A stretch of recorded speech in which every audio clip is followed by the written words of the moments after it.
ইমান ভয়ানক শব্দ কৰ পৰা ওলাইছে? তোৰ পৰা এইবোৰ বহুত কথা হ'ব। তোক মই ঘৰত কম বল। যাওঁ বল। বল দে।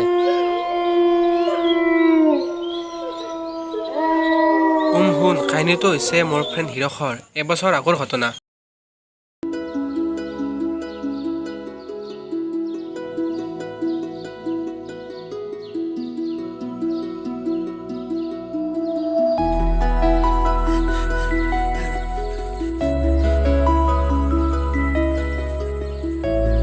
হেল্ল' মা, মই জব পাই গ'লোঁ।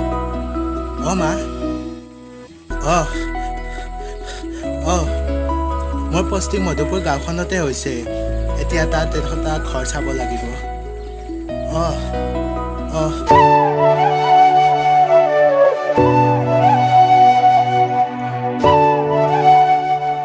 ঘৰটো মই যাওঁ এতিয়া। যোৱা।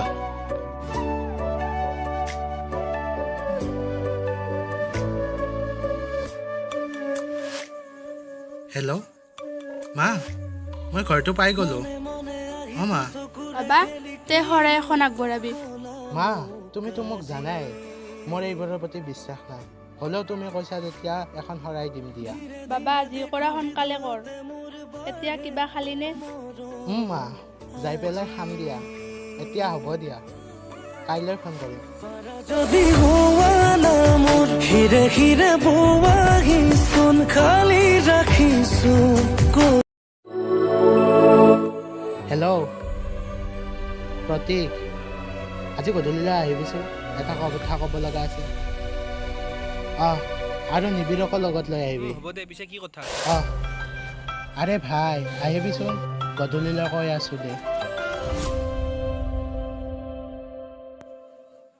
ভাই, মই চাকৰি পাই গ'লোঁ। কি কংগ্ৰেছ। পিছে পাৰ্টি কেতিয়া দিবি? দিম, অতি সোনকালে দিম। পিছে চাকৰি ক'ত? মধুপুৰ গাঁৱতে। সেই গাঁওখনত বোলে আত্মাৰ বিচৰণস্থলী, আৰু সেই গাঁওখনত থকা 222 বাংলাটোলৈ ভুলতো নাযাবি। ভাই, মই সেই ঘৰটোতে ভাড়াত লৈছোঁ, যিহেতু কম দামতে পালোঁ। আৰু তইতো মোক জানয়ে মোৰ ভূতৰ প্ৰতি অলপো বিশ্বাস নাই। যিহেতু মই ছায়েন্সৰ টিচাৰ, আৰু ছায়েন্সত এইবোৰ ভূত প্ৰেত অলপো বিশ্বাস নকৰে। বল, ঘৰটো দেখাই আনিম তোক প্ৰতীক। হিৰক, মোৰ এটা কাম আছে, মই আহোঁ দে, তোৰ থাকিবি ইয়াত। আৰে, ইয়াৰ আকৌ কি হ'ল? বাদ দে তাৰ কথা, কিবা কাম থাকিলে মোক কবি, মই যাম। হ'ব দে, মই যাওঁ তেনেহ'লে। যা।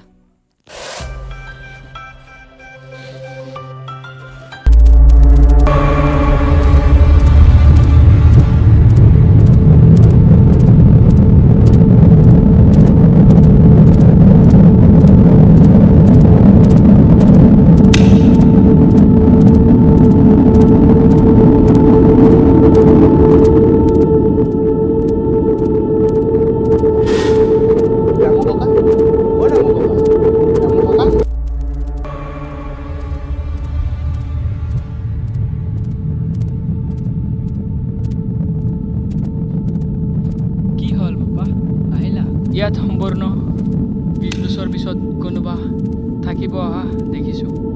ৰামু ককা, ওচৰৰে গাঁওখনৰ পৰা কোনোবা মাতি আনিব পাৰিবা নেকি? ঘৰটো চাফ-চিকুণ কৰিব লাগিছিল। মানুহতো ইয়াত কোনো নাহিব। সকলোৱে ভূতৰ ভয়ত এইফালে নাহে। হয় নেকি?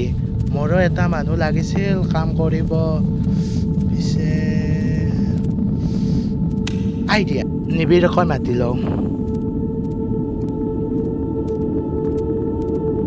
হেল্ল' নিবিৰ, ক'ত আছো তই? মই ভাড়া লোৱা ৰুমটোলৈ আছোঁ, অলপ কাম আছে। জলদি আহিবি, ৰৈ আছোঁ।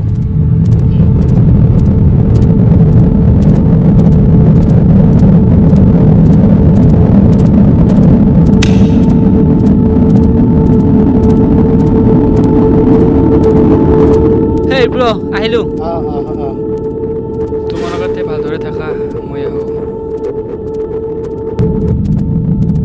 ইয়াৰ মানুহবোৰে শিক্ষিত হৈও ইমান অন্ধবিশ্বাসত ডুব যাই আছে। বাদ দে সেইবোৰ কথা, ব'লা।